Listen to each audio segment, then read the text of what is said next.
Can you tell us about the sequence of events over the weekend? I mean, we had the burning out of shops owned by people perceived to be Muslims, but also attacks on other non-Northern Irish entities.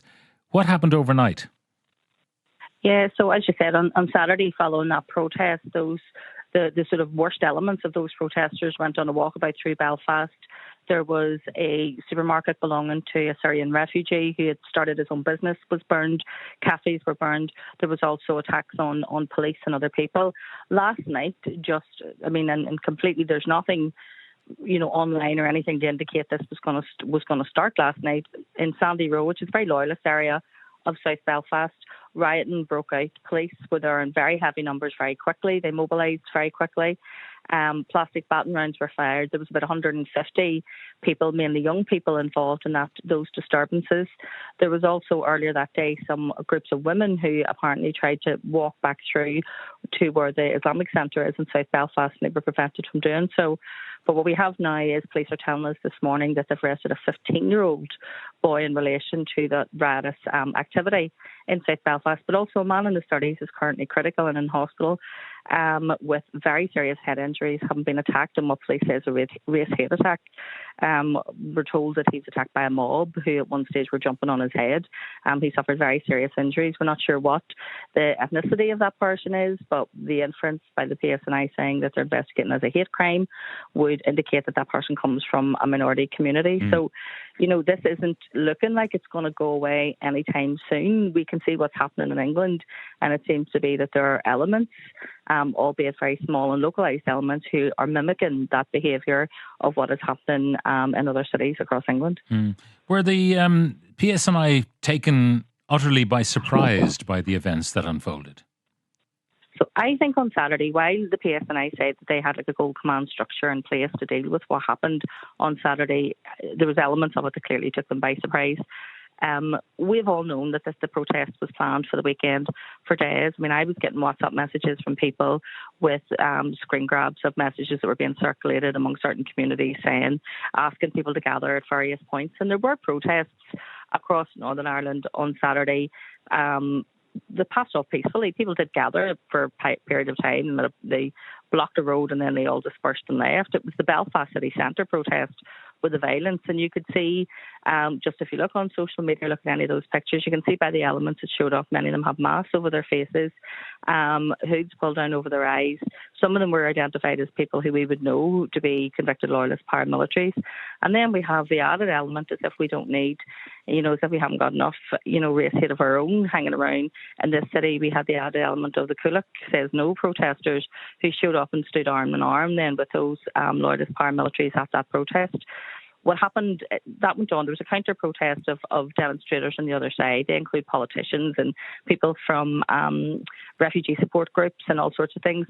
There was a lot of shouting and back and forward and a few missiles thrown, but it looked as though police were going to keep a handle on that. But then what happened is it broke off, and about 100 or 150 or so of those people who'd been gathered at that protest started walking, I think in an attempt to gain access to the Islamic Centre in South Belfast, and that is when police seem to have been caught off guard, and that's when we noticed that the police operation started to fail, because they scattered, the sort of racists went walkabout this, and they scattered in different various directions.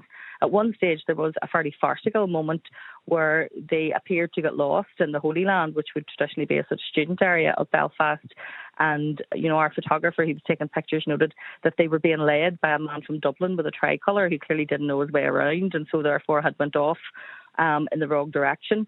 They then made their way to the Lower Ormeau Botanic Avenue areas, and that's when there was businesses attacked, there was hotels attacked, there was windows smashed, and there was tourists in that area who were terrified by what was happening and noted that they would never be back in Belfast again.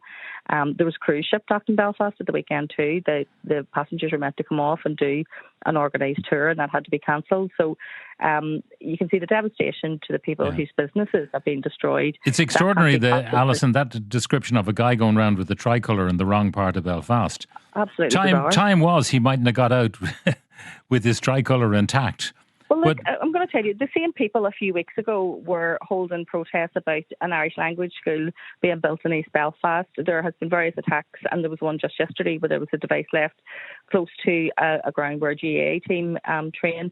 I mean, the people who were speaking about have dedicated their lives to be against anything of Irishness, but all of a sudden when we find a common cause such as racism, they seem to be able to unite with people who had travelled from Dublin to Belfast for this and then ended up in Sandy Row and in that loyalist area actually socialising with them before they went home. This is the bizarre thing. Quite bizarre. There are bars that Catholics couldn't step foot in, but yet, these people were welcomed. The analysis would suggest that you've got a crowd of bully boy loyalists who no longer can bully the nationalists as they once did, so they found another target.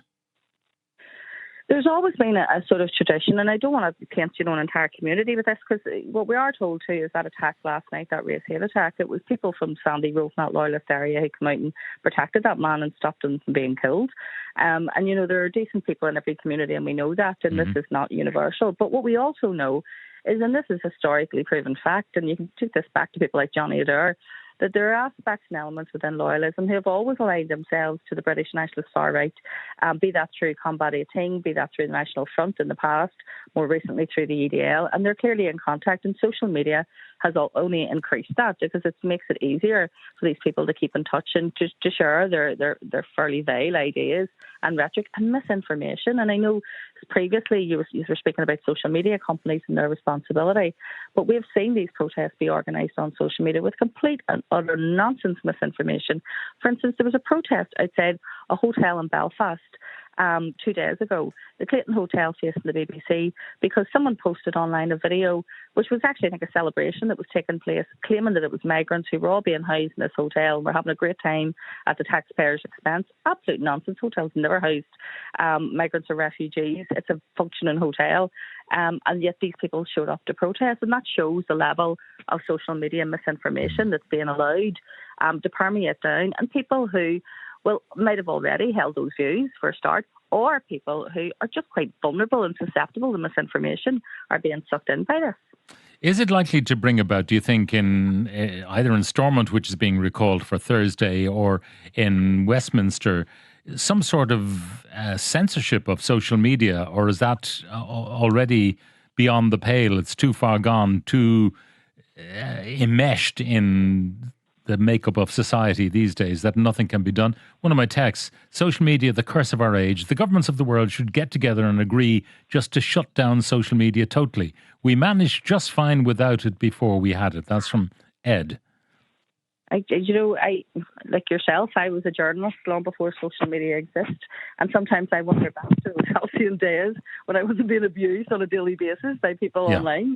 But the fact is that you have people like Elon Musk are making huge amounts of money from this, and we as publishers, you as a broadcaster, we are held to account for what we say. If we libel someone, if we spread misinformation, there are penalties, some of them financial, or you can be in contempt of court, and that could see you in a criminal court and behind bars. So you have to make sure that you're always checking, double checking, triple checking your sources. There's no requirements on social media. People say whatever the hell they like. I mean, I did actually say it's like an all-you-can-eat buffet for extremists now, and that's what it feels like. And the fact is that there is no real consequences. Stormont don't have any power to do anything about that, but Westminster do have power to legislate, and then that legislation then could be passed down in the Northern Ireland legislation. And they were trying to do that with in terms of the bill that was going through the online harm prevention bill that was going through Westminster. But it was very difficult because as soon as legislation is made, social media moves on, so it moves on to a different platform, a different format, and it actually moves too fast for the legislation almost, because legislation, as you know, it's a cumbersome tool. It takes time. It takes years sometimes to pass through, those bills to pass through and become laws. And before that's even happened, the social media companies have vastly moved on, and they're way ahead of the legislation. I'm not sure what you do. I mean, my own sanity means that I have to, at some stages, some points, just completely ignore it. I go on holiday, I don't even look at it.